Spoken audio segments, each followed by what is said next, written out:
What up? It's Jimmy from odds.com. This is a clip from our big NCAA basketball show. Hit the link at the bottom of the screen. It's available exclusively on odds.com. That's to check out the entire show. 5, we stay in the big sky. 9 p.m. Eastern. Eastern Washington Eagles, 6-6, 5-2 in conference at Idaho Vandals, 0-13, 0-10 in conference. We're at Cowan Spectrum in Moscow, Idaho. Here we go, Max. We have Eastern Washington opening up as 15.5-point favorites here. That's dropped a half point down to 15. This total opened up at 148. It's now at 148.5. Very interested to see how you handle this spot, Max. Eastern Washington coming off their third straight win, 94-79 at home over Sacramento on Monday night. So just a couple nights ago, and they shot the lights out. 63.3% from the field, 52.4% from three, and posted a season-high 24 assists. Guard Tyler Robertson, scored a career-high 20 points. Tanner Groves, their leading scorer, who always puts up numbers, had 17 points. He's averaging 17.3 points, 9.3 boards on the season. Jacob Davidson added 14. He's averaging 13.5 on the season. They score 75.9 points per game. So they put up about 19 more than usual. They hit 45.1% from the field, 32.9% from three. So that was an aberration with that enormous output, and 74.5% from the stripe. They're always nice from the foul line. Idaho has yet to register a win all season. They've lost all 13 games. They've lost the last 5 by double digits. They're coming off getting blown out at home by Weber State in a 2-game series by a combined 44 points. 2 players scoring double digits, led by Scott Blake, and he's 11.6. They have a deep rotation, which is questionable for this squad at times. 11 players averaging double-digit minutes. They scored just 61.5 points per game, hit 43.7% from the field, 33.2% from three, but they're okay out the line, 71.8%. Max, can Eastern Washington continue from where they left off, or is this a letdown spot? Take it away, Big Sky action. Listen, Jim, I like Eastern Washington, but I'll tell you this. If Jacob Davison ever blows a game like he did against Northern Colorado again, I'm sneaking to America, I'm going to pay him a visit, and he's going to end up in a lake very cold, okay? So I'll tell you this, Jim.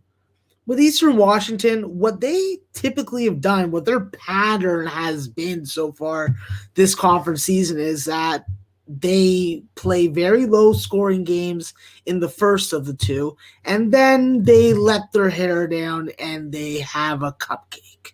So with Eastern Washington in the series, though, although you don't have the same personnel, it has been very close games. It has been very dog-friendly, and it has been dog-friendly at this kind of number also. However, I don't think that I'm going to bite that carrot today. I think that with Eastern Washington, you have noticed they have scored between 68 to 75 points in the first of the 2 games, and then between 82 and 94 in the second. I think that they've had trouble winning in Moscow, and that's not because Vladimir Putin has some pull there. That's not because it's the capital of Russia, but not in Russia. But just because it's a tough building, it's a very high school-like gym that you play in. You really want to freaking take out the volleyball net and invite the freaking female volleyball strikers more than you want to play basketball. There's no way that you can start putting your money on Idaho now. They're going to win a game ATS. It's just a matter of time. I just don't think it's going to be today against Eastern Washington. I think Eastern Washington wins this game by 20. I think that this game is low scoring. It is one of those typical route under type spots. Same thing that we did with the Weber State game, the other show. And I think that the first half will be very telling. We have seen Eastern Washington be much better in second halves. They have to focus on getting crisp ball movement, lots of takeaways, exploiting the three-point defense, and getting to the free throw line.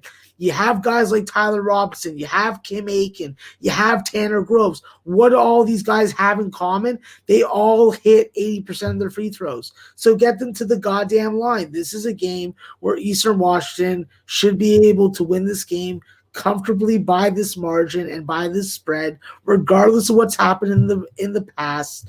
They have the advantage on the glass, whether it be the defensive or the offensive. And even though it's their first time as a big favorite at this number, I'd still think that there's a very unlikely chance that they don't take this team seriously. They don't lock down the 3-point line, and that guys like Tanner Christensen and Scott Blakeney don't have their way down low with little to no resistance.